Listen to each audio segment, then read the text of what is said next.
In this episode of the Lead Machine Growth Show, Kim Kelley, the visionary CEO of Pepelwerk, shares how her company is transforming the landscape of lead nurturing and talent management. She shares her unique approach to using transformative inspiration, which is an interesting phrase which we'll explore to build and sustain powerful relationships in the business world, enhancing how companies connect and grow their lead base. Prepare to be enlightened by Kim's perspective on overcoming common challenges in lead generation and nurturing of building your team. Learn how any business can leverage the power of inspiration to achieve remarkable growth and effectiveness in today's competitive markets. So stay tuned. This episode of the Lead Machine Growth Show is brought to you by Lead Machine, the step-by-step, tech-easy system for getting leads online. Are you struggling to get leads from your lead magnet? Are you tired of seeing low conversion rates and losing potential customers? It's time to revive your lead magnet and start attracting more leads. Download our free report, 10 Deadly Lead Magnet Mistakes That Are Costing You Leads, and learn how to create a high-converting lead magnet that engages your audience and drives conversions. Don't let common mistakes hold you back any longer.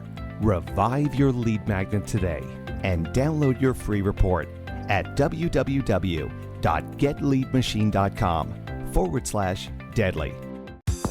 Welcome to the Lead Machine Growth Show, where you will discover how to tackle your tech, master your message, and design your dream. Paul Guyan, the mastermind behind the Lead Machine, introduces you to trailblazers who inspire you to implement life-changing solutions and systems you can model to nurture your leads and get your offers seen by your ideal clients who will invest in themselves and you. Be sure you visit our website at www.leadmachinegrowthshow.com. While you're there, subscribe to us via your favorite network. Now, tune in and get ready to transform your vision into reality. Welcome to the Lead Machine Growth Show. I'm Paul Guyan, your host, lead machine coach, and the founder of the Lead Machine Mastermind.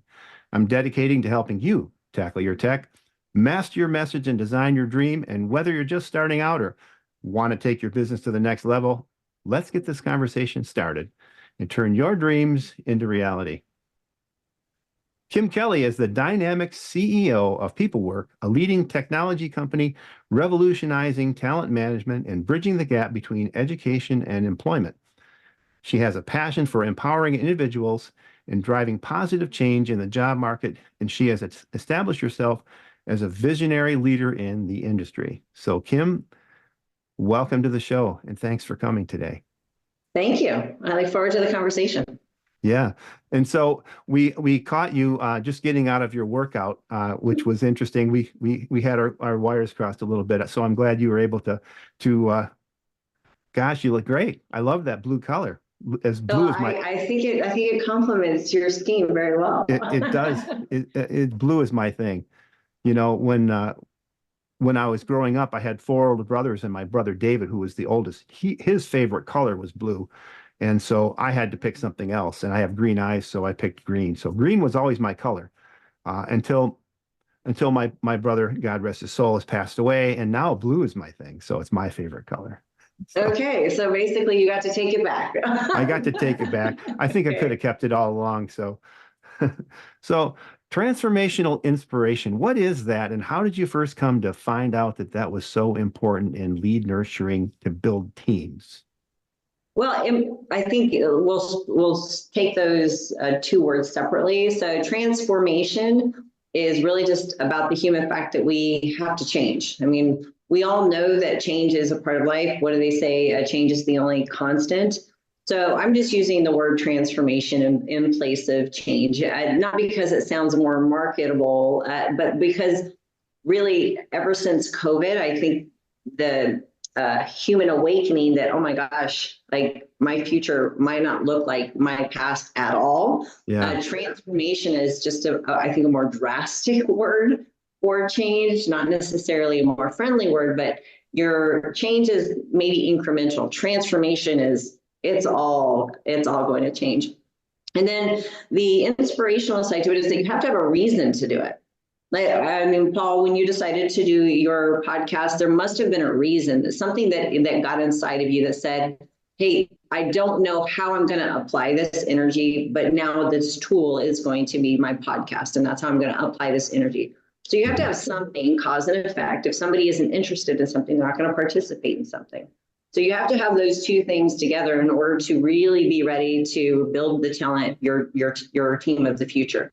The talent management is it's such an official HR business term. But when we really think about what we're doing, we're always finding ways to connect to either help somebody do work for us. And when I say help somebody do work for us, I think you'll figure that out as we have a conversation, or find people to do work for. That's really what it's all about. Yeah, and the word, I like the word transformation. The word change kind of indicates that there's external sources that are changing you, or a change that you have to adapt to. The transformation is something that we look forward to, and it comes in from the internal, where we're taking action to change. Now, so a business owner can have a transformational plan that he can put in place to inspire people to join his company. So I like the choice of words. So how about an example of how that is put to work, and how it's achieved success in lead generation? And obviously we're trying to attract talent to our companies. Yeah, so that just to make sure that we're all on the same page, talent acquisition, talent on the employer side is all about lead nurture. If somebody ever tells you that HR does not have a sales function in the business, they are totally delusional. These days I find it hard that anybody doesn't have a sales function as part of their life, just as a way of doing something. But when we're specifically talking about talent acquisition, lead nurture is the name of the game. Just like whether or not sales is trying to get new customers in, it's a very similar process, very similar necessity. You always have to build up your pipeline. And really for the past 40 years, we've all HR businesses, small, medium, it doesn't really matter. You're kind of pitched the same tools over and over again. Here's an applicant tracking system. Here's a job board. Here's like all of these things that that we've known since really cloud-based technology and the internet became part of our lives. But there hasn't really been anything drastic to transform that entire process. I mean, people have tried to put little widgets and new technology inside of HR hiring processes. But if you're only putting widgets inside of a broken system, does it really fix the system? No. Makes it go faster. Yeah, it's a disaster. It's a disaster. And I didn't really realize what magnitude of a disaster it was until my daughter graduated from college, and I saw really the repercussions of my entire career on her face. That's why I started Pepelwerk. And those consequences were she went to college, she did all the things that were socially correct, and then she followed the process that she was told was what all HR people were looking for at companies. Do your resume, do your networking, talk to your career services. But it's not really real. Like, how many people have you ever met when you're trying to figure out if they're a customer? Have you said, can I please see your resume? Why is talent acquisition the only space where we think we need to know everything about that human being that can be put on paper or that can be reported to the Department of Labor? Why is it that that's the relationship where we spend so much time on opting people out of participating? I just don't get it. So when I saw all of the consequences on my daughter's face, I thought, well, how about we just flip the script a little bit? I mean, we don't want to totally break the system of things that are working, but we do want to find a different way of nurturing and maybe even predicting and building a relationship before a company actually needs it. And so my company, what we've done is just that. So it's transformational inspiration because we are transforming the beginning part of building a relationship between a candidate and a potential job or an employer, even before it's needed, right? So it's getting ahead of it way even before you've actually scoped the job. And there's some technical things that I'm sure we could geek out on from an HR perspective, But when we talk about that transformational part, it's introducing the idea that we don't need to know all things about you before you actually get to the job. We just need to know what your inspirations are. What are you interested in? So that's the inspirational part, is how, as you as a company, do you actually try to meet people that are interested in executing your vision and what you're after, and meet them in that same space? Gotcha. And I'd like to just point out to listeners who are going, wow, I don't have an HR department. Well, when you're a solo entrepreneur or you're a small business owner, you often wear multiple hats. And I've worked with many companies that have bootstrapped and come up and been a startup and then grew into having an HR, but you still need to have that, and you still need to attract good people. Can you mention anything about how a small person, small solo entrepreneur can put this into place, and also kind of dovetail? There's a process that you follow, right? That you can follow, that you can implement and put into place. Yeah. The good news is I knew and know that the business owners that need this kind of solution the most are the growing entrepreneurs. Because, a Walmart, they can afford a $10 million system a year. They can afford all of the fancy bells and whistles, but they're not what make up the backbone of our economy. Those are the small and growing businesses. So Pepelwerk is something that is essentially creating their own AI talent management and talent acquisition bots without having all of the additional work and heavy lifting that you would if you were to have a traditional HR process, or if you were going to approach talent acquisition from a traditional way. So that's the connection to small businesses and how Pepelwerk can help. It's just a matter of our customers getting on board, and we kind of do the rest for them. But the process of getting into Pepelwerk for our customers is actually a little different as well. It takes a customer about 2 hours to basically onboard into our SaaS platform. And it's that easy because we're all about automation. I mean, we have over 35,000 typified jobs of the world, the personality profiles that are needed. We've dug into all of the science, and it really is just making it easier for more companies who are looking to hire anybody from entry level all the way up to experience in terms of proficiency, and looking and has a really passion for finding the right fit, not looking at a resume, but finding the right fit of a human being, to be able to make that change pretty easy. Yeah, let's drill a little deeper into that. So I'm thinking of Indeed, and I can't think of the other ones right now off the top of my head, but I haven't been in the job market for many years. And I just called someone up that I knew, and that's how I went from one place to the next. That's how it used to be done. And I think it's still done that way, and it should be done. Yes, it really is. It really is about building that relationship first. The job board experience is, it can work for certain jobs with certain companies, but not for all situations. That's for sure. Yeah, and so you're looking for a kind of a personality match or personality and skills, and I guess interests. How do you match? So when people try to understand what we do for businesses is essentially help them to evolve and automate their talent acquisition and talent management process.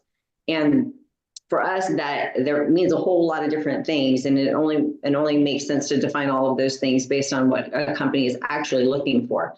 But when you get down to at the end of the day, the lead nurture, what are you doing to provide me a different experience than what the job boards that have dominated the space for 40 years doing? Well, there's a few factoids that we need to consider. First is that Indeed, ZipRecruiter, and most job boards are now just aggregate databases.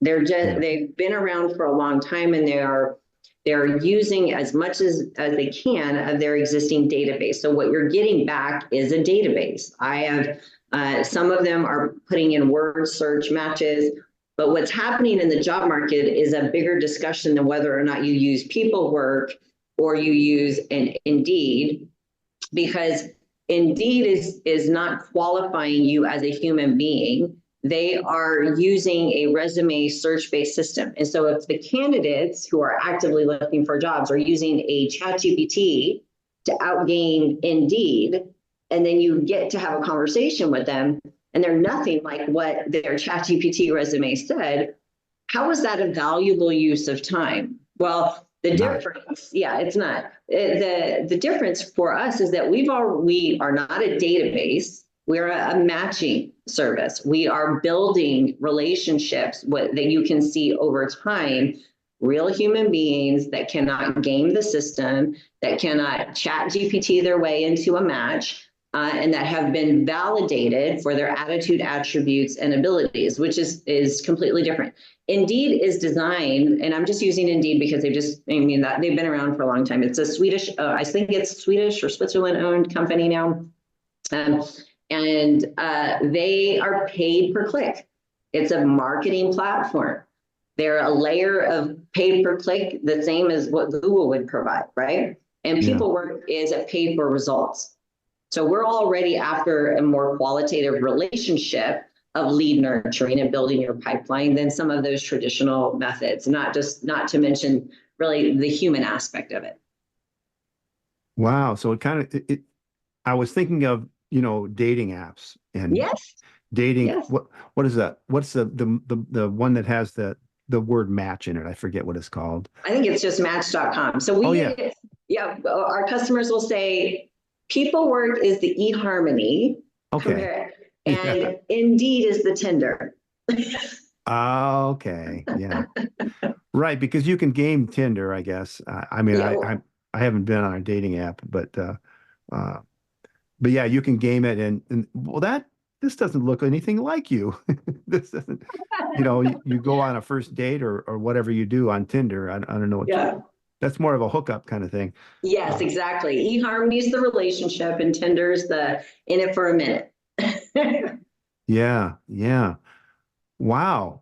And I have a friend who's a physical therapist, and he's looking for other doctors. He's got a practice in a small town, and he has trouble finding talent. And of course, he's an amazing physical therapist. He helped fix my shoulder so I can actually have range of motion, and miracle worker. But he's working in his business and not on his business. Like he's having trouble developing it. And so something like this might be something that might help him. So how do you take over sort of the relationship building? So you match, and then how does that relationship start to grow? Well, in a couple ways. And it really is dealer's choice. Like the organization who is looking for us to help them build their future pipeline of talent, they can choose to really just use us at the beginning of the introduction. And we're able to do the same thing around interviews and making sure that the relationship goes through. But there's an extra layer or extra 2 or 3 layers that says, well, you know what, Paul, it's great to meet you today. I noticed that on your skills profile that you're missing an Excel proficiency. I think your attributes are great. Sounds like your work attitude fits what my company is looking for. Right. What I want you to do in the meantime, before I actually can make a decision to hire you, is close that skills gap. Is that something that you're interested in doing? Paul says, yes, that's great. You're a company I like to work for. This interview is great. And I like the income level. I'm game. Our system is actually actively closing the skills gap. So Paul's about to get a message that says, these are the 4 or 5 educators that we recommend for you to close your skills gap. Maybe the company is going to help you sponsor some of that. Maybe not. Maybe you're going to foot the bill yourself. But instead of saying, Paul, this is just not a fit ever, the statistics are for companies that you are going to have to replace your hire 6 to 9 months from now. So why would you ever stop building relationships, especially if it was an attitude attribute fit, but you just didn't have a technical skill? In 6 to 9 months, that person can be skilled. They may already find a different job. So true. But that's really not what's happening in our platform. So we're offering organizations a very sophisticated platform, but it really is acting like a marketplace, making sure that we're finding different avenues through events and conversations and education and connections with coaches and mentors. We want to keep everybody who wants to get some goal relationships in the process of what it really takes to develop, to get to the goal line. Well, that's really different than what I would expect. Now, I know I do have a little bit of experience as an employer, working with an employer, with their Indeed, their posting of jobs and things like that. Mm-hmm. And though there are some assessments that applicants can take or candidates can take, which helps. But I suppose you can game that too. But you still have to take the thing. Does your platform actually do testing, or is it an outside service that takes them through that certification? We use 4 different testing providers, and the test that's chosen is a little different. So the biggest aha that I had when I mentioned my daughter earlier is that the working world doesn't really revolve around organizations anymore. It's very dependent on the individual, on the citizen.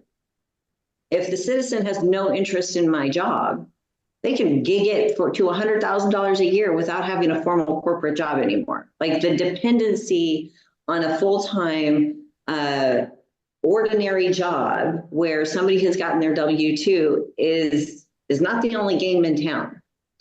And so you want to make sure that you're providing a full experience that recognizes and respects the candidate throughout their journey just as much as you do the organization. And I went into all of that, Paul, because a job candidate needing to apply to 17 jobs and wordsmith their resume 17 times and take 17 skill assessments and then 17 profile assessments and then 17 rejection letters is a beatdown.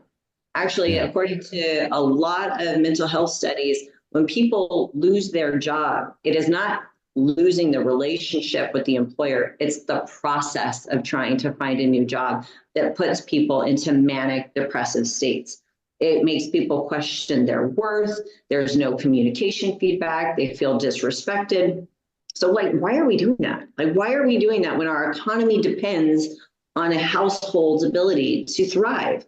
So I'm going to get off my soapbox here for just a second to go back to that process about what you asked is around those skill assessments. Pepelwerk is not a competency expert, and really neither is Indeed, whether they would like to admit that or not. They have acquired a lot of platforms that had these types of skill assessments, and that's how they were able to integrate it into their platform. So Pepelwerk is really just doing the same thing with a little different twist. If Paul has taken one survey to say that he is amazing at sales and relationships, just attach it to your profile. It's already part of who you are. You don't need to take it 20 times for every employer. And why does every employer feel like they need to have their own assessment? I mean, if somebody is good at sales, wouldn't that mean that they can all pass the same test?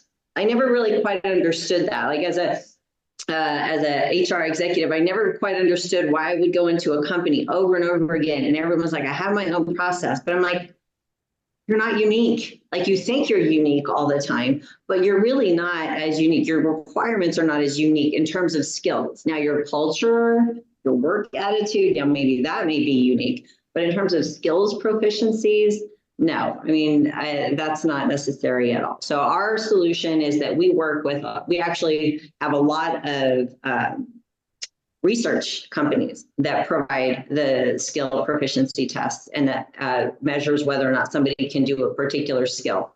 And it's the rating of both the person who's taking the test as well as the company that says, yeah, that was a reasonable test. I think it was good. And we actually take that feedback to make those tests better and more realistic to what's being asked of the job. Yeah, I think employers, they really don't know any better. It's hard for them to even to articulate who it is they want. All they know is they want someone, and this goes for, big employers, small employers, solo it's easier for me to do it myself than to teach someone how to do it is what a lot of people say. And I've even said it, many times. But I think it's hard for someone seeking to actually come up with a job description or expectations. I want you to be like Meredith because Yes. Meredith is awesome, but I really can't put my finger on what it is about her, but I can mention a couple of things. So do you help people get to that point so that they can actually articulate what the heck and who the heck they're looking for? Yes. Seems like that's so daunting, I think. It really is so daunting, but a lot of companies don't, they really don't. It's like a passive thought. And let me explain a little bit about what I mean. So our customers, when they get on the platform, everything is really a little unnerving because it's new. It's not what they expect at all. But at the end of the game, they want the lead. They want to build their pipeline. They want to eventually get this person to hire. Same goal, just different way of getting there, right?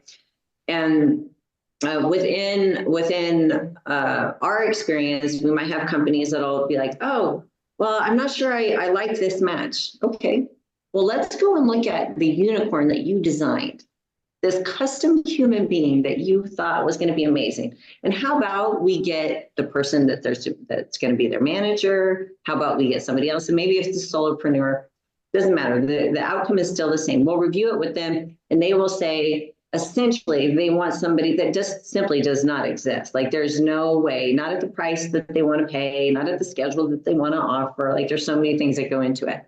Yeah. We go through a little bit of course correction in terms of expectation and trust. What I mean by expectation is all you came up with one day is, I have a problem and I'm willing to pay somebody to solve it. And I want them to be the least risky and the least headache as possible. That's really what we want. I mean, that's at the end of the day what we all want out of the relationship, especially those that we pay to do work for us. And so we know that at Pepelwerk. We know that you don't necessarily want to know HR speak. You don't want to know how to design your perfect human.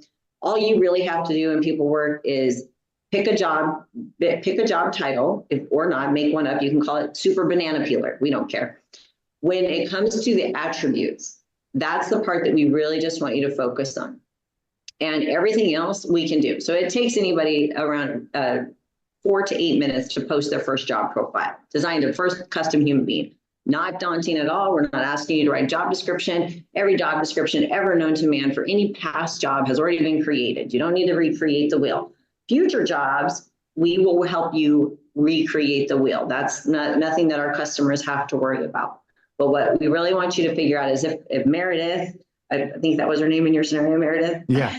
If Meredith if her work attitude and her attributes make you feel confident that you are going to have somebody to solve your problem, then we just take a replica of her, literally.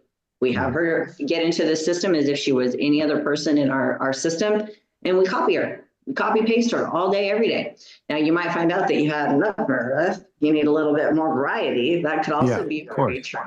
Yeah. But it doesn't have to be daunting. You don't have to over-engineer things. I mean, there's so much innovation, especially inside Pepelwerk, that trusting us to put 30 years of working knowledge to work for you in less than 8 minutes or 2 hours of implementation is the first exercise of trust. Gotcha. So how can the little guy get started with doing this kind of thing? Do they have to get into Pepelwerk, or is there something they can do on their own while they're exploring? Well, I mean, if I'm not saying this because I want new customers by itself, I'm saying this because it is true. I mean, if it takes you 2 hours to replace over 68 hours worth of work just to do your first thing, you might want to get on Pepelwerk and create your account. If you don't want to, and you feel like you want to really get familiar with all of the benefits of trying to find people to build, to become your leads, for your company, I mean, the best thing I can do is don't do any technology. Go talk to your friends first. Go talk to your friends. Go talk to your network. Like, opt out of the tech space, because the tech space is not, I mean, that's not where you should really start. If you're really looking for your first hire, I mean, don't hire your children, but hire somebody within your network of familiarity, and have just really honest conversations with that person before you make any commitments. Of just the same way we say at Pepelwerk, you're not offering the job day one. You might match with somebody that you don't even know what the job is, but you're just building up the opportunity to work within that company. And that's really the same thing that you can do offline. And so so individuals can sign up for an account, and so that if they're seeking a job, they can sign up and then put in their attributes, and then well, they don't your even system have to goes put to that work. in. We make it super easy. You can choose AI, take a picture of your face, and we do it all for you, or you can do an old school survey, and that's done for you too. You don't have to. The level of effort to move into the 21st century of helping you build your future career is very minimal. It certainly is not about ChatGPT and ATS systems. You don't have to do all that. Right. And so I've had a lot of guests on, and we've talked about AI and using AI to write books and to create content and to help with podcasts and come up with ideas and do copywriting. And I hadn't thought about the impact of AI in the HR world or in your world. So you're adopting that technology to enable people to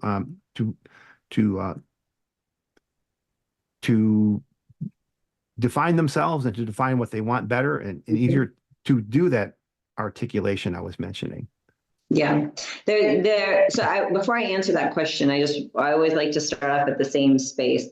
ChatGPT is not AI. ChatGPT and those types of platforms are machine learning chat bots. That's what they are. It's just a sequence of conversations that's automated. Machine learning is something that AI is something that takes machine learning and tries to guess intention. AI will only work when all of the information collectively is available, right? So outside of what tools can do to scrape the internet as fast as possible and give you recommendations, that's really what everyone is over labeling that type of technology as AI.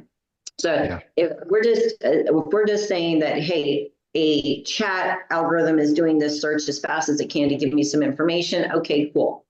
AI, what we're using inside of Pepelwerk, in which a lot of different companies are using it for different reasons.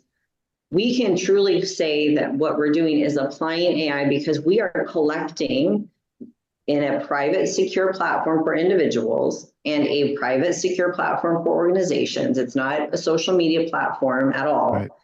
Is what do you want? I can take data all day, every day, and keep guessing and make recommendations to you.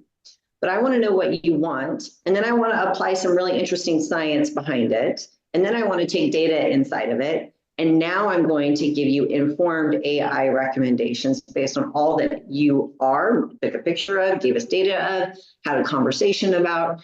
And only that level of AI is going to help Paul say, oh, well, wait a minute.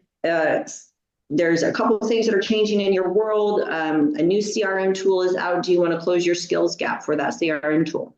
Well, yeah, I want to be up on top of the market. That's the power of what Pepelwerk will be able to do for our customers. 6 months from now, we're pretty close now, but in 6 months, we really want the individuals to be able to have a future line of sight just as much as companies do into what the future is, because that's the only way we're going to continue to do good lead gen. We want to make sure that we're meeting everybody where they are.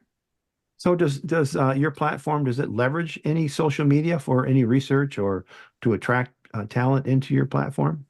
No? Oh, I'm sorry. We don't leverage it for the results, but we do use it to attract people to our brand and to our company for sure. It's not as effective though.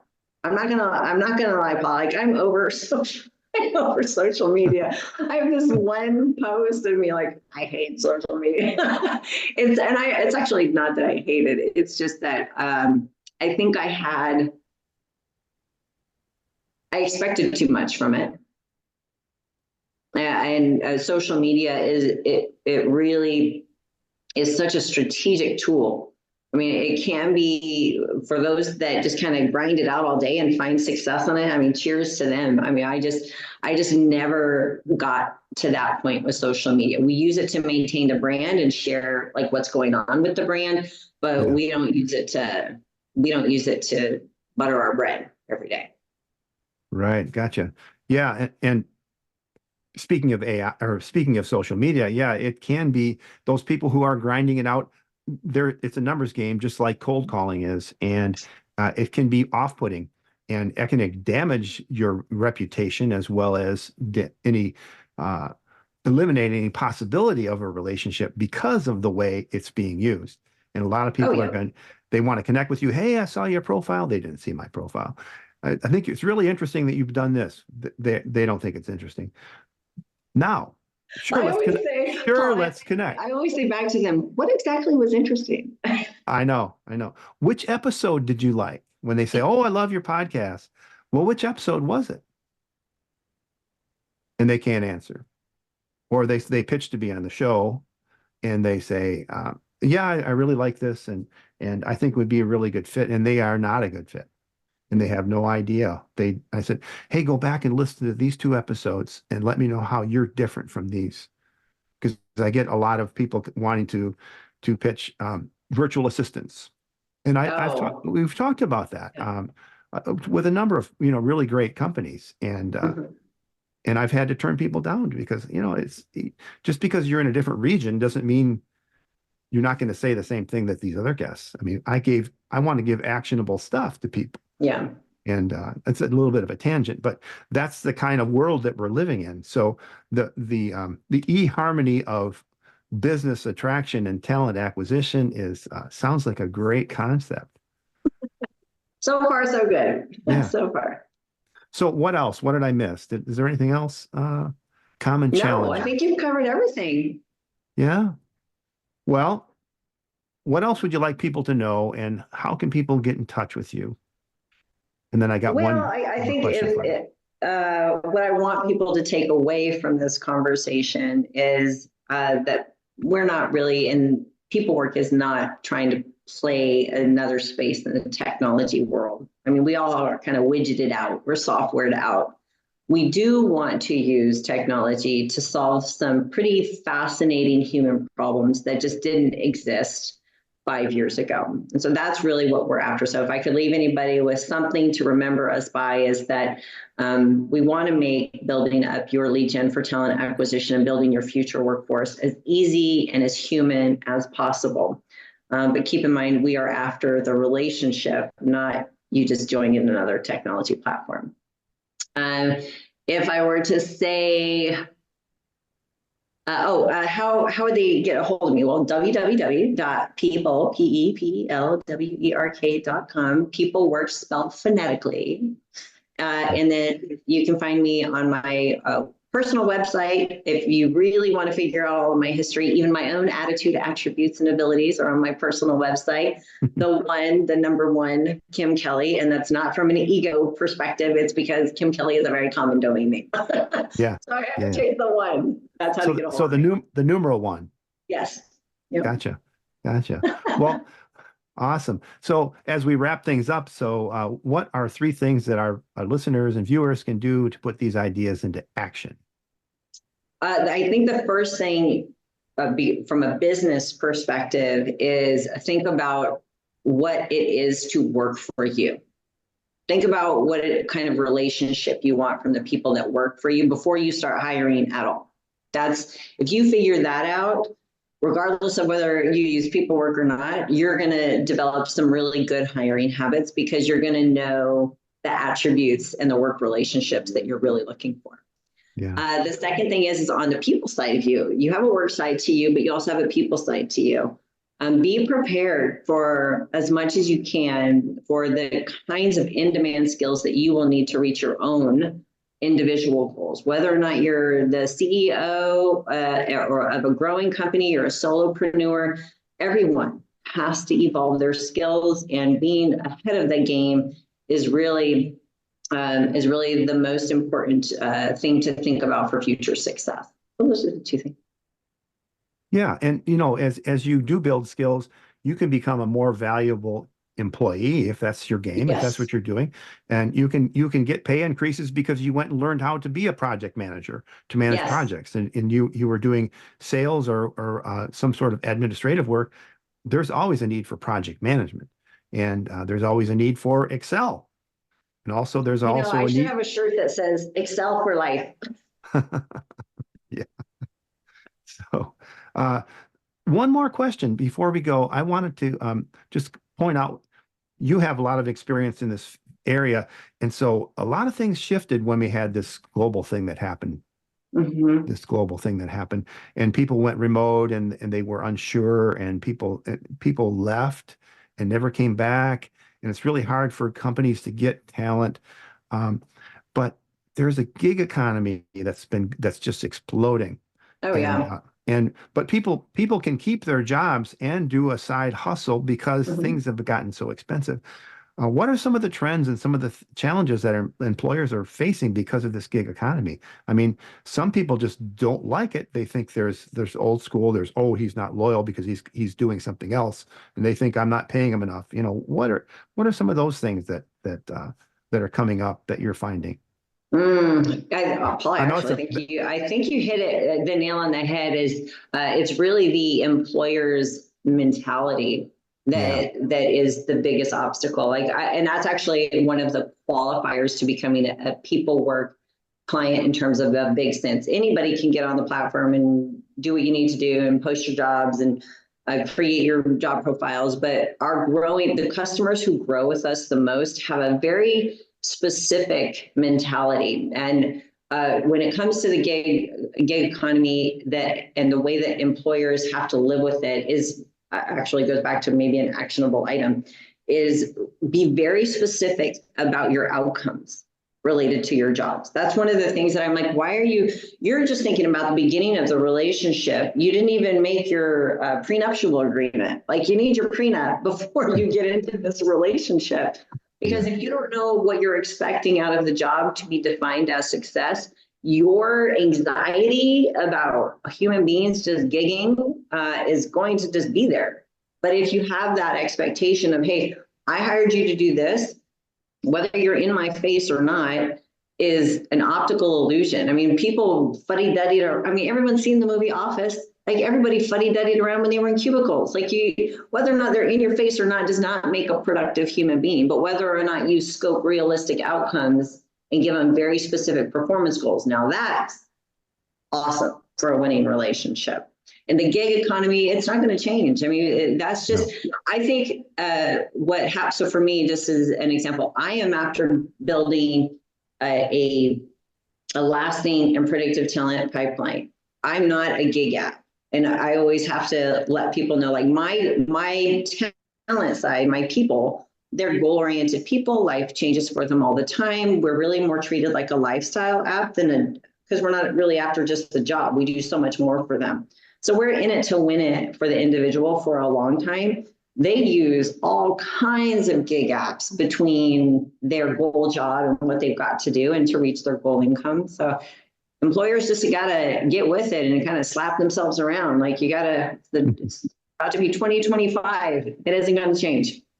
Yeah. Well, thank you so much. It's been enlightening, and I'm glad that we delved into that last question too. Yeah, that's always a fun question. I like that one. Yeah. Well, and some people are very traditional in the way. I'm a baby boomer, and I came up and I know I had to work hard. I had to climb the corporate ladder, so to speak. But there was always an entrepreneurial spirit because I'm a musician, and so No. I've been gigging since I was 13. And so I've always been gigging, and I've always been looking for other opportunities above and beyond my paycheck, my W-2 Yeah. paycheck. So I've always done that. And so I always thought it was strange so I got a gig this weekend. I gotta leave early because I gotta drive 4 hours to get to my show, you know. So yeah, I just think that they need to, I think we need to get with it, like you said.